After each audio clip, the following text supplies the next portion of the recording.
talk about something many Americans notice after turning 50.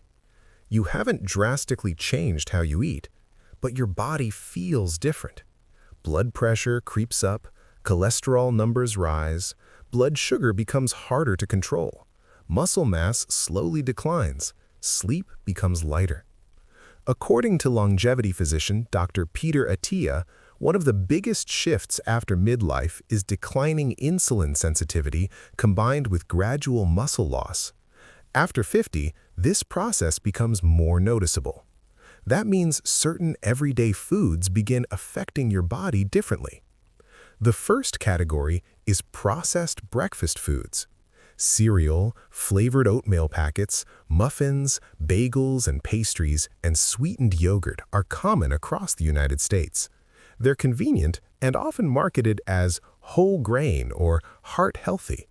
But nutrition researchers, including Dr. Dariush Mozaffarian, have emphasized that refined carbohydrates and added sugars are major contributors to metabolic disease. After 50, repeated blood sugar spikes can increase abdominal fat, elevate triglycerides, and worsen insulin resistance. Over time, this raises the risk for type 2 diabetes and cardiovascular problems. This doesn't happen overnight. It builds slowly. The second issue is white bread and sandwich bread.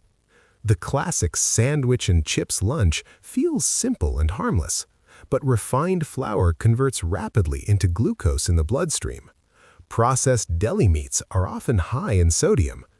After 50, blood vessels become more sensitive to sodium, and blood pressure regulation becomes more fragile. Even if your weight is stable, internal markers like A1C and LDL cholesterol may quietly rise. Many people only discover this during routine lab work. Next is the modern sweetened coffee habit. Coffee itself is not the problem. In fact, black coffee has been associated with certain benefits. But flavored creamers, syrups, and sugar-heavy lattes can contain as much sugar as a soda. According to the American Heart Association, excess added sugar is strongly linked to heart disease, obesity, and fatty liver disease. After 50, the liver processes sugar less efficiently, and visceral fat accumulates more easily. Then there's fried and fast food. Fast food is deeply embedded in American culture. It's convenient and familiar. But fried foods cooked in refined oils increase LDL cholesterol and inflammatory markers. Preventive medicine specialists like Dr. Mark Hyman have discussed how chronic inflammation contributes to cardiovascular disease and joint discomfort.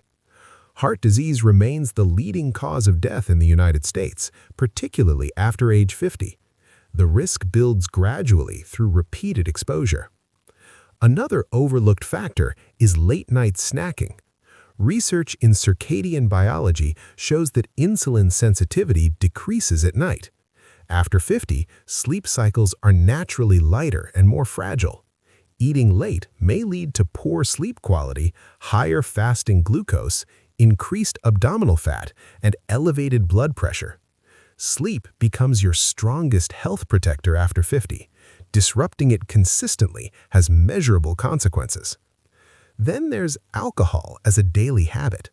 A nightly glass of wine or beer may feel routine. It may even feel relaxing after a long day. But after 50, the liver processes alcohol more slowly. Recovery takes longer, and the effects last longer in the system.